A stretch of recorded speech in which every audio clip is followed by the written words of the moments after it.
Not With a Bang by Temi Oh. A quick rambling book review. I received an ARC of this a couple of weeks ago, I might even say a month ago, through the publishers, so thank you so much for sending me a copy.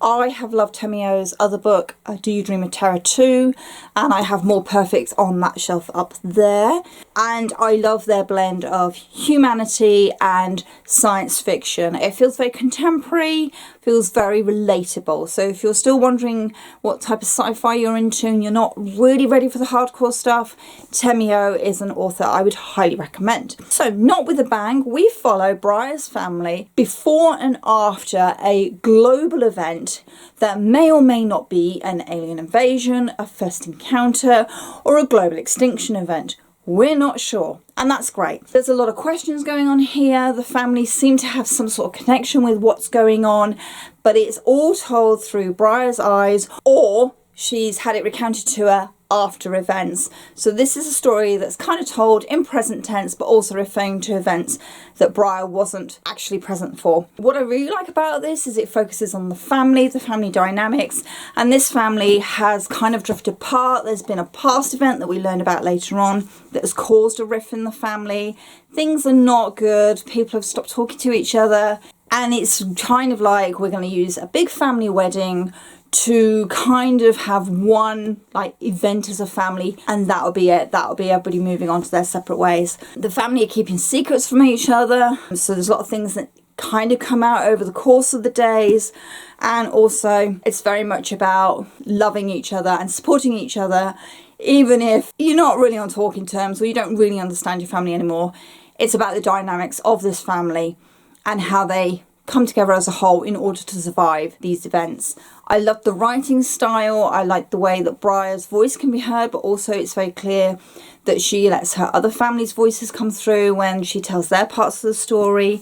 I like the sort of assumptions that you kind of know what's going on, and then it's filled in for you. So it's like, yeah, where were you when this happened? You know, did you see this? Did you see that? I do like that kind of element to it, that mystery element, but also that kind of, we're not quite sure what's happening, you know, what's going on with this alien encounter and how it affects the people who have encounters and how they're viewed by people who don't have alien encounters. And so obviously you've got the whole outsider kind of vibes going on as well. It's beautifully written, as I say. I really felt Briar's voice. I felt her love for her family, her frustrations with her family. She felt like a very genuine person who's kind of just trying to figure it out, but also trying to be the dutiful daughter, the dutiful sister, trying to support her dad and understand him. And I got her. She was a complex individual with a lot going on and a lot of feelings, but also dealing with this great cataclysmic event that's completely out of her hands. And it's how she responds to that event that I think really made me like her, because first and foremost it's like, what do we do? How do we help each other? How do we keep safe? I did like that there was an element of, hey up, this whole planet is going to hell, but it wasn't the traditional awful things that people do. It was more about how people abuse the collapse of society in order to promote themselves, so that was dealt with really well. And I think it also touched nicely on the whole like cultist thing that's happening, particularly online, with conspiracy theories, people who set themselves up as, hey, I know what to do if we have an alien invasion, trust me. And their like power trip that they go on, they're not actually there for the benefit of looking after anyone. They're literally there to be looked up to as you're a powerful leader and we really trust you.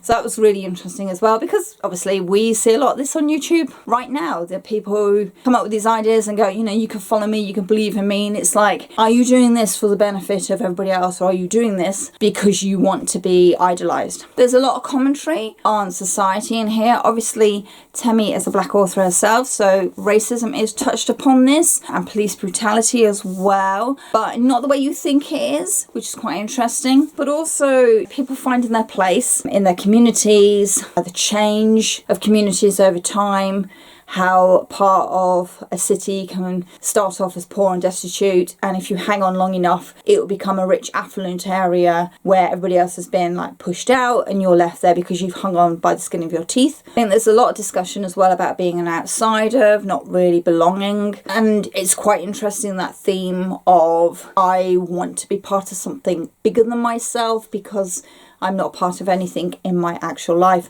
and that's handled very well. I don't want to give too much away. I did go into this not knowing a huge amount, and I think that's probably the best way to do it. If you go in knowing too much and the sun is disappearing, which is why it's going dark, then you're going to spoil yourself. So this is why I'm trying to be like vague and not give you any like full-blown details, because I think it's a better way to experience the story, just to go in and appreciate it unraveling with you. You get to understand the chaos and the fear and the worries at the same time as Briar tells you it.